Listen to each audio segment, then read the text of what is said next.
কিভাবে শ্রী হনুমান গরুর এবং সুদর্শন চক্রের অহংকার ভেঙেছিলেন। একবার ভগবান বিষ্ণু গরুর ভগবানকে বললেন শ্রী হনুমানকে ডেকে আনতে। ততদিনে শ্রী হনুমানের বয়স হয়ে গিয়েছে। গরুর ভগবান বৈকুণ্ঠ ধাম থেকে উড়ে গিয়ে পৃথিবীতে পৌঁছলেন শ্রী হনুমানের কাছে। গিয়ে বললেন, ভগবান বিষ্ণু আপনাকে ডাকছেন। শ্রী হনুমান তখন রাম নাম জপ করছিলেন। তিনি বললেন, আপনি চলুন, আমি আপনার পিছনে পিছনে যাচ্ছি।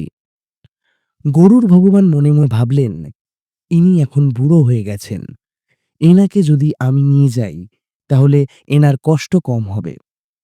গরুর ভগবানের অহংকার ছিল যে ওনার থেকে বেশি দ্রুত কেউ উড়তে পারে না।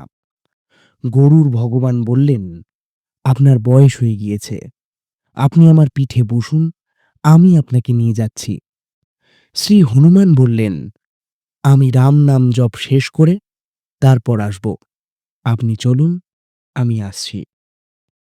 গরুর ভগবান পুরো শক্তি ব্যবহার করে বৈকুণ্ঠ ধামে উড়ে পৌঁছলেন। গিয়ে দেখলেন শ্রী হনুমান ভগবান বিষ্ণুর পায়ের কাছে বসে রয়েছেন।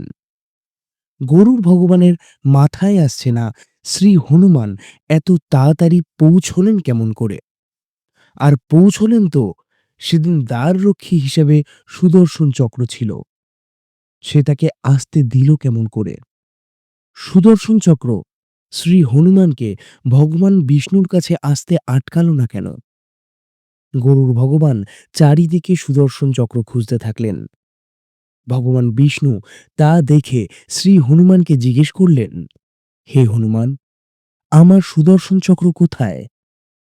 শ্রী হনুমান মুখ খুললেন, আর মুখের ভিতর থেকে সুদর্শন চক্র বেরোলো। সুদর্শন চক্রের অহংকার ছিল যে তার থেকে বেশি শক্তিশালী কোনো অস্ত্রশস্ত্র নেই। আর গরুর ভগবানের অহংকার হয়েছিল যে তার থেকে দ্রুত আর কেউ উড়তে পারে না। শ্রী হনুমান এক ধাক্কায় দুজনের অহংকার ভেঙে দিয়েছিলেন। ভিডিওটি ভালো লাগলে লাইক এবং সাবস্ক্রাইব করতে ভুলবেন না। জয় শ্রী হনুমান।